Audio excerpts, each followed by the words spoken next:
Imagine you're being accused of a brutal crime. The police say you were there, at the scene 300 miles from your home. But you have proof you weren't. You have a digital trail, GPS pings, a live-streamed video with a timestamp, and 3 witnesses who swear they were sitting right next to you. It's an airtight, impossible to break alibi. But what happens when the digital world lies? Or worse, what happens when the people sworn to protect the truth are the ones rewriting it?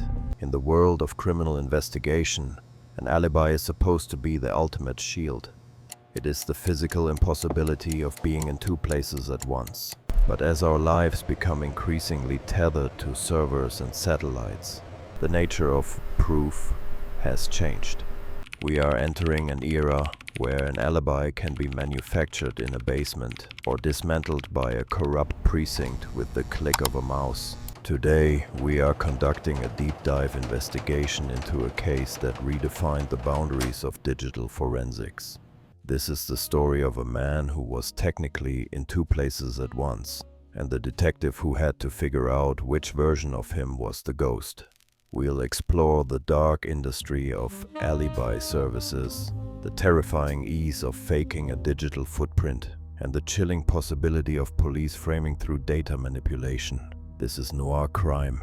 The date was October 14th at 11:15 p.m. A high-end jewelry boutique in downtown Nashville was professionally breached. The vault wasn't blown, it was bypassed. $2 million in loose diamonds vanished. The only clue left behind was a single drop of blood on a jagged edge of the ventilation shaft. The DNA matched Mark Thorne, a former security consultant living in Chicago. For the Nashville PD, it was an open and shut case. But when they knocked on Thorne's door the next morning, they didn't find a man on the run. They found a man eating breakfast who looked them in the eye and said, "I haven't left Chicago in 3 weeks." And he could prove it. Thorne's alibi wasn't just a statement, it was a fortress. At the exact moment the Nashville vault was being emptied, Thorne was hosting a live-streamed webinar for 45 people. His phone's GPS placed him in his home office. He'd even ordered a pizza at 10:30 p.m., and the delivery driver confirmed seeing him at the door. How could a man leave his DNA in a Nashville vault while handing a $5 tip to a delivery driver in Chicago? This is where the investigation takes its first dark turn. To understand how Thorne could be in 2 places at once, we have to look into the alibi industry. There are companies, mostly operating on the dark web or through encrypted messaging, that specialize in presence fabrication. They don't just give you a fake receipt, they build a life. Investigators began to look at Thorne's webinar. On the surface, it was a live Q&A, but when forensic experts scrubbed the metadata, they found something unsettling. The video wasn't being broadcast from Thorne's computer.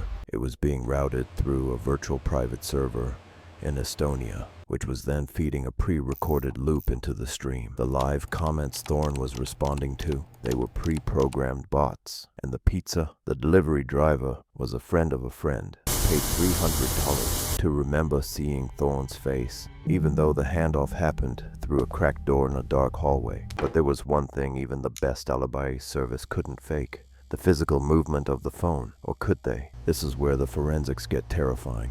Thorne had used a hardware-level GPS spoofer. It didn't just tell the phone it was at home. It simulated the natural drift of a stationary device. To any standard police check, that phone was sitting on a desk in Chicago. The alibi was a masterpiece of digital deception. But as the Nashville detectives dug deeper, they realized the deception didn't stop with the suspect. The case against Thorne was solidifying until a private investigator hired by Thorne's defense team found a glitch in the prosecution's evidence: the drop of blood in the Nashville vault. The Nashville PD claimed they found the blood on the night of the robbery, but the PI discovered that the evidence bag containing the swab had a serial number that wasn't checked out of the precinct's supply room until 2 days after the crime. Wait, if the blood was found on the 14th, why was the bag it was in not born until the 16th? This is the point where our story shifts from a perfect crime